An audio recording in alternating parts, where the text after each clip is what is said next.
Thing called Ain't No New Thing. It's based on the fact that white people continue to rip off black artists. They continue to steal their material, their styles, the very cultural elements that make the black artist the outstanding artist and master of music that he has been.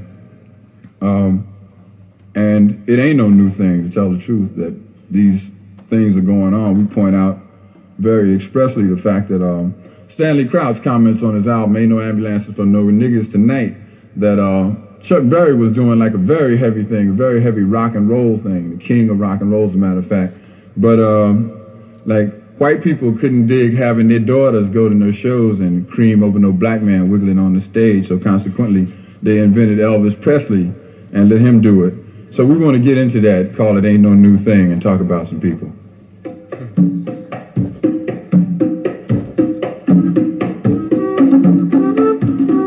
Cultural rape and no geographical boundaries on white hate, and bizarre, scarcely concealed attempts to eliminate black generators of sun heat feeling.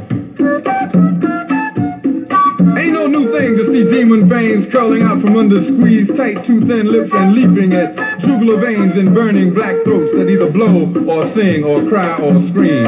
Ain't no new thing to see the bubbling envy flashing from the depths of soulless eyes as still another link with God is created. We used to having white people try to rob us. Why don't they try stealing some of this poverty?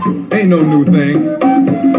Anything they can't understand, they try to destroy. Anything they can't understand, they try to control. In 1896, black men picked up brass instruments and began to evoke and conjure, entice and struggle with black spirits, rhythmic spirits of blues, work songs, gospel songs, freedom songs, and songs of love of Mother Night. Screaming rhythm, juju, rhythm, voodoo, rhythm, black magic that calls back to lost worlds and lost lifestyle, calling back to lost peace and peace of mind, calling back to Genesis, calling back to the drum, calling back to the drum, calling back to the first song chant that original man created. In 1896, this new spasm was called ass, but the ass would not be kicked. So it was copied in an attempt to control it, and then it was called jazz. We used to having black innovators copied and sent back to us. What about the Osmond Brothers? What about Elvis Presley? What about Tom Jones? We used to having people try to rob us. It ain't no new thing. They use the media to project their jazz idols. Tommy Dorsey and Jimmy Dorsey and Harry James and Benny Goodman, and I suppose someday Lawrence Welk will join that elite group. And then there was sweet Bessie Smith laying on the blood-soaked backseat of that broken-down jalopy with a tattered quilt wrapped around her shoulders, waiting for someone to come to her aid on a rainy Mississippi night, while a white hospital would not accept her right across the street.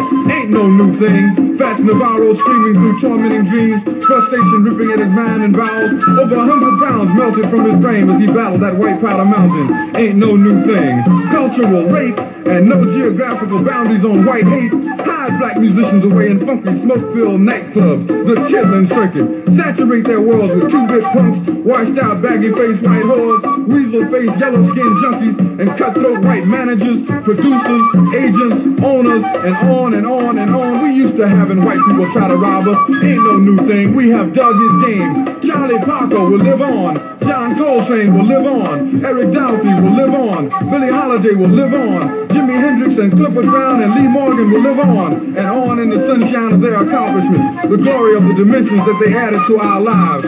We declare war on Eric Burden. We discredit the titles of Janis Joplin and Rare Earth. We urge that the next blue-eyed soul group include Melvin Laird, Lyndon Johnson, Nixon, and Spearhead Agnew, and be called as the stomach turns.